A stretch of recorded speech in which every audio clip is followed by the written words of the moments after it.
Haleluya. Imana ishimwe uko twongeye kugaruka kuvuga Imana. Ni njyewe wa mugore ugarutse kandi gusukura ku gace kari katanzwe k'ubuhamya w'Imana ni munini ku muntu wayo.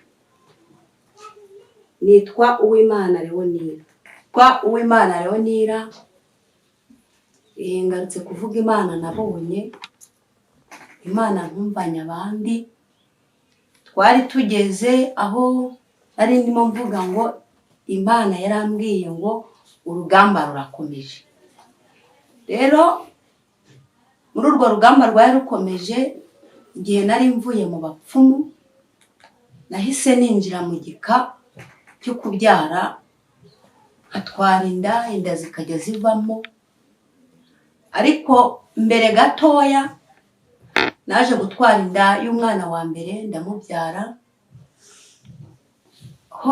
Nanone mpita ntwara inda y'umwana wa kabiri ndamubyara nta kibazo. Ariko rimwe turimo gusenga Imana, mfite umwana wa kabiri, ubwo ni mu mwaka w'igihumbi kimwe magana cyenda na cumi na kane. Ubwo niho Imana yambwiye ngo humura mwana wanjye, nzakugirira neza. Kandi irongera irambwira ngo usenge ngo ko urugamba rurakomeye, kandi ni njyewe uzagukingurira kubyara abahungu n'abakobwa. Ndibaza nti se Mana, ko wampaye abahungu n'abakobwa, ni gute wambwira ngo ni njye uzakingurira kubyara abahungu n'abakobwa? Ariko Imana yo yari izi ibiri imbere, njyewe nari ntarabimenya. Ntabwo nari nzi mbese ibyo Imana ishatse kumbwira, ariko Imana yiturebera ibiri imbere twebwe tutamenya. Imana rero yambwiye gutyo, irambwira ngo hagati yo kumbwira gutyo bibiri karindwi ndimo nonsa uwo mwana w'umukobwa, irambwira ngo nkurinze ubumuga bwari kuzatuma umugabo akwanga, ubumuga bwari kuzatuma umugabo akunena. Kandi mu bigaragara nari nkiri muto rwose, nta kibazo mfite, mbese ndi muzima, nta bumuga mfite. Nibaza ubwo bumuga biranyobera, ariko Imana yitumenyera ibiri imbere. Twe tumenya ibihise, ariko ibiri imbere Imana niyo ibimenya. Amena. Imana ishimwe. Rero nakomeje gusenga Imana, mba ninjiye mu gika cyo kujya ntwara inda zivamo. Natwara inda yagera mu mezi 2 ikavamo. Senga Imana ikambwira ngo ni imbaraga z'abakonikoni nizo zirimo gutera uwo muraba. Ariko Imana irambwira ngo humura, nzaguhekesha, nguhaye kubyara abakobwa n'abahungu. Ntabwo nabishyikiraga, kuko iyo nakuraga iminda nageraga ahantu kure, nkagaruka mbona banteye amaserumu, nkagaruka mbona mvuye muri koma imva yanjye barimo kuyitaba. 2013 nakuyemo inda y'amezi 3. Tugeze kwa muganga, ubwo biba ngombwa ko tujya ku bitaro by'akarere bikuru. Tugezeyo sinzi igihe nagereyeyo, nagezeyo napfuye. Gusa icyo nzi nuko mu gitondo cy'undi munsi naje kugaruka mu mubiri, mbona imva yanjye barimo kuyitabamo imitumba. Nagiye kubona mbona abantu benshi bari aho hantu kumwe, abantu baba bategereje gushyingura. Noneho igihe bamaze bari bategereje ko umurambuza bagashyingura, mbona umuntu araje wambaye ikanzu y'umweru, abarangararanyamo amaso, arababaza ngo mwaje gukora iki? Baramusubiza bati ntabwo uzi ibyago twagize, ko Uwimana Leonira yapfuye, yitabye Imana. Arababwira ngo iriya mva niyo mwamucukuriye, narayirebaga. Baramubwira bati araje, arababwira ati mugende muteme imitumba n'amahwa mu birundemo, aba ari byo muhamba, kuko Uwimana Leonira aracyafite ubuzima bwo kubaho. Haleluya. nahise mba muri koma, navuye muri koma mbona ncometse ibiserumu 4 by'amaraso, kimwe cyaraha mu bujana, ikindi mu bundi bujana bw'akaboko, noneho hano gutya hari ibindi bicometsemo. Ubundi nari napfuye. Nahise mbwira umuntu twari kumwe bari bamwicaje hafi aho wari wamerekeje, ndamubwira ntuzi ko mbonye imva yanjye bayitaba, ntibayishyizemo amahwa n'imitumba. Noneho nyivuga gutyo muganga wari hirya nawe akurikirana ubuzima bwanjye, abaza wa murwaza wanjye ati uwo niwe uvuze? Arabubwira ati niwe. Arangira amubwira ati rero ati ndumva ntangaye, ati ubundi twe twamaze kumuhiba, ariko hari Imana ijya igamburuza imigambi y'incakura, hari Imana itanga ubuzima mu gihe bavuze ngo ntubeho, Imana yikavuga ngo baho. Kubaho rero, kubaho kw'imishwiro si impuhwe z'agaca, Imana yacishiyemo.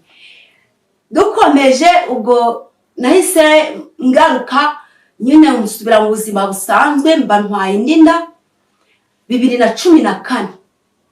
Nabwo bw'Imana yayirindiye mu ndira kura, igeze igihe cyo kuvuka. Aha hantu iyo mageze mbwira abantu ko iririya jambo ry'Imana rivuga ngo ibyo twibwira si ibyo Imana yibwira. Ngewe narasenze, Imana impa amasezerano, senga Imana igenda impa amakuru, Imana igenda ivugana nanjye. Igihe kimwe ndimo gusenga mvuga ntubwi inda yagumyemo, ubu Imana igiye kumpereza umwana. Kandi ubwo no kuvuga ngo umwana naherutsaga kwibere yarageze mu myaka 10, nta wundi mwana mfite.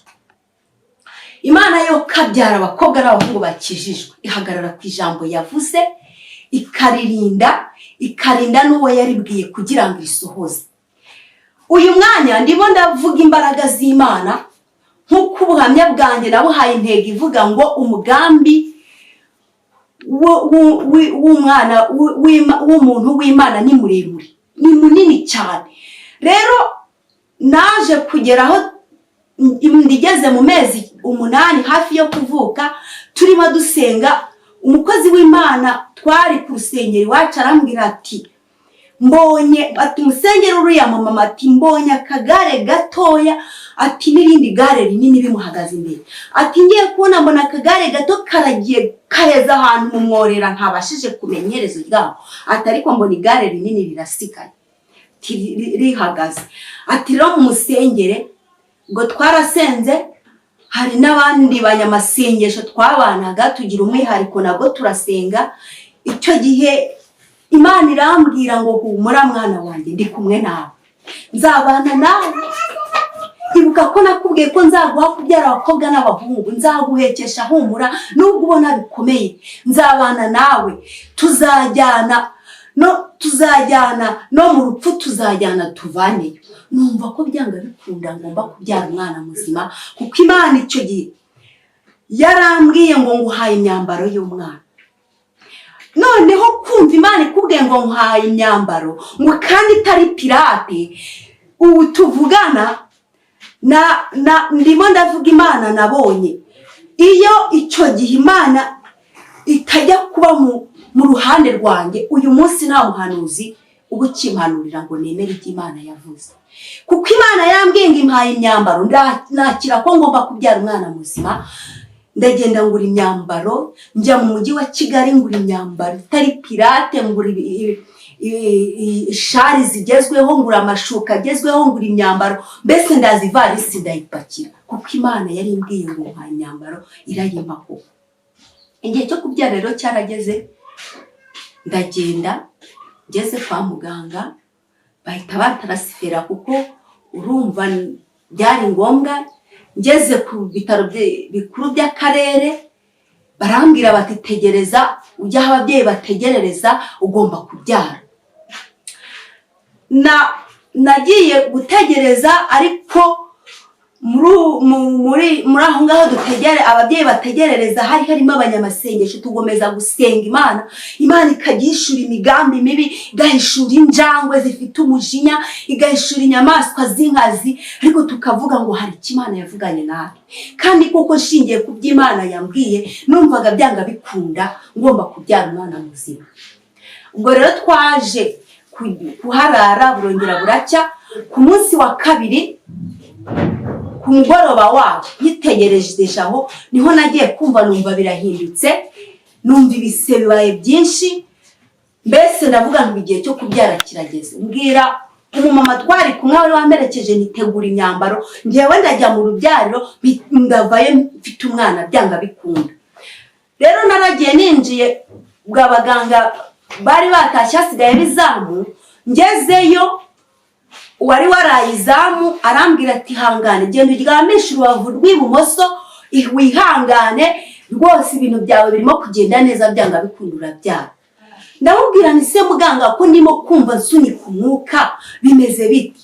Biko ibimenyetso byo kubyara ndimo kubyumva kandi ukambwira ngo nisubire kuryamisha urubavu rw'ibumoso bimeze gute? Arambwira ati genda.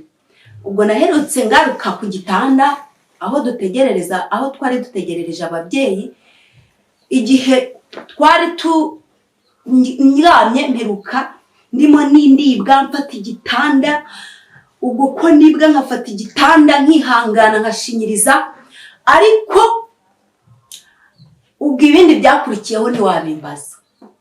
Gusa icyo nibuka cyo ibi nari nyifite ibirorirori byo mu maso, nuko nabonye banyiramisha kuri burankari baranjyana. Ubwo nibyo mperuka naragiye rero ngeze aho abaganga bamaze kunyakira, bo basanze umwana yamaze guturitsanya ababyeyi, aza mu nda mbese yigaragura mu nda, anywa amaraso aramwica. Bo bahise bihutira kunkorera sezeriyene kugira ngo byibuze batabara ubuzima bwanjye, kuko ubwo umwana bwo bwari bwarangiye. Ubwo napfuye ntabwo mbizi, mbese nari namaze kugwa muri koma.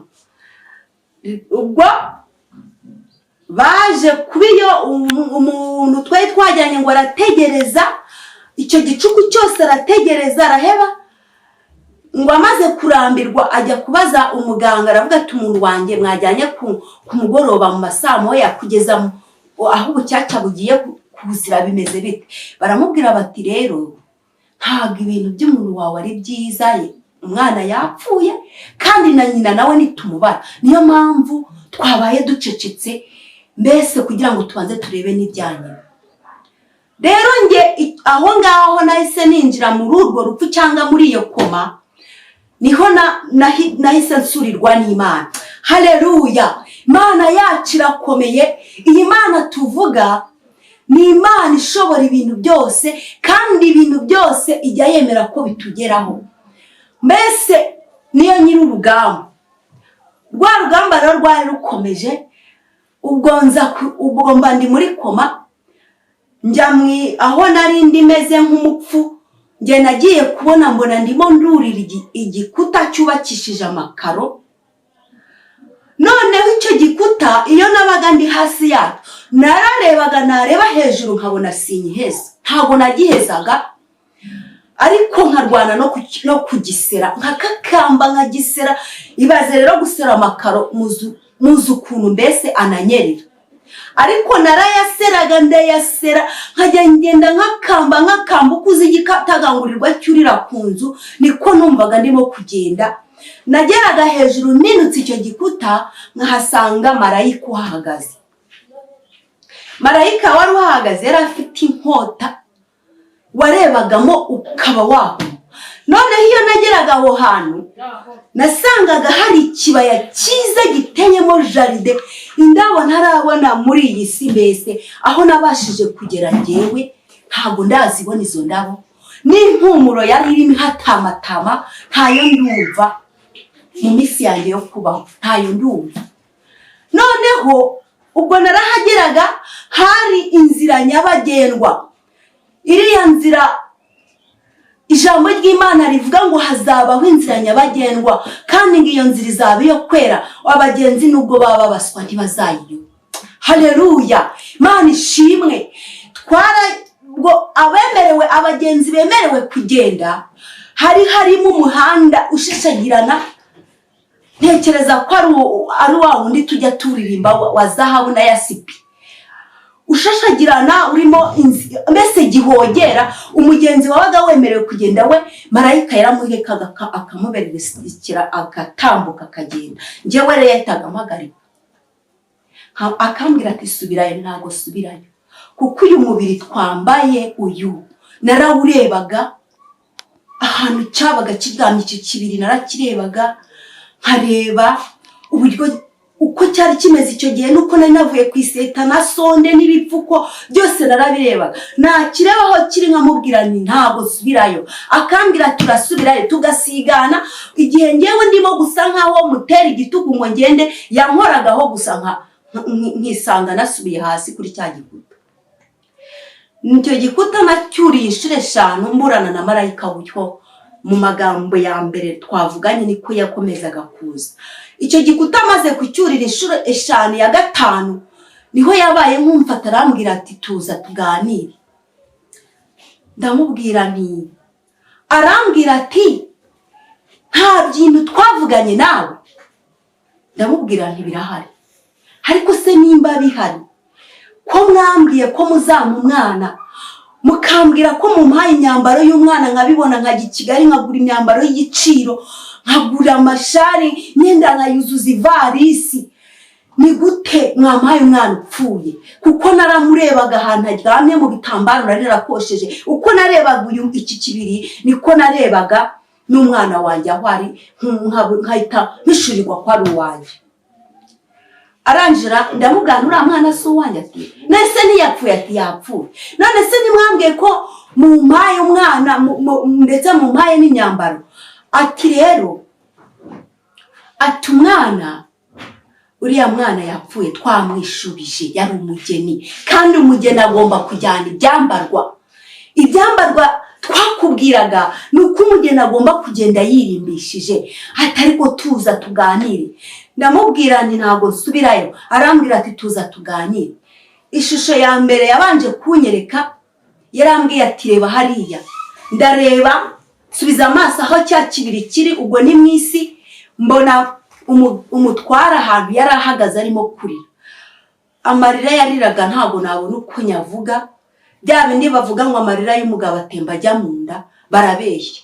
We yarariraga uko namurebaga, ibirira bigashongonuka bigatemba. Arambwira ati ikintu cya mbere kigusubizayo ni uriya mugabo.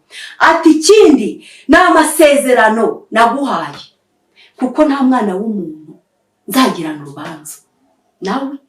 Ikintu cyose nabwiye umwana w'umuntu, umuntu wanjye, nkagirana nawe amasezerano, nkavugana nawe, ntago nzamugenda mu mwenda. Rero iyo ngeze aha mbwira abarokore ni mbese imvugo y'Imana ntago yoroshye. Ubundi imvugo y'Imana irahambaye. Niyo mpamvu Yesu Yohana yatumye kubigishwa, atuma abigishwa, atuma kuri Yesu. Arababwira ati mugende mumumbarize. Uburoko bumaze kumurya, hari mu nzu y'imbohe yibaza. Arababwira ati mugende mumbarize Yesu, ubundi niwe nahamije cyangwa dutegereze undi? Kuko yumvaga bidashoboka ko yaba ari mu nzu y'imbohe, azi uburyo yahamije Yesu kandi akaba yaramaze kugera mu isi. Kavuga ati ntago bishoboka ko ndi mu nzu y'imbohe Yesu yaraje. Yesu arangije abwira abo bigishwa, izo ntumwa Yohana yaratumye, arazibwira ati mugende mubwire Yohana ati itangaza birakoreka, impumyi zirahumuka, ibipfamatwi birumva, ibirema birahaguruka. Mugende mumubwire ko ubutumwa bwiza buvugwa, kandi arababwira ati hahirwa ibyanjye bitazagusha. Haleluya, Imana ishimwe. Rero mbese muri icyo gihe marayika yatansanga ngo antegurire muri koma, nta muhanuzi wari kuzongera kumpanurira. Nari kuvugana abantu baravangiwe, ariko iyi Mana rata ikiyubahisha nuko ikinga ibintu. Rero twihuse ubwo marayika yaratangiye anyereka amasezerano nabonaga ari nka kumwe filimi hita imbere y'umuntu, agenda anyereka amasezerano nagiye nsezeranya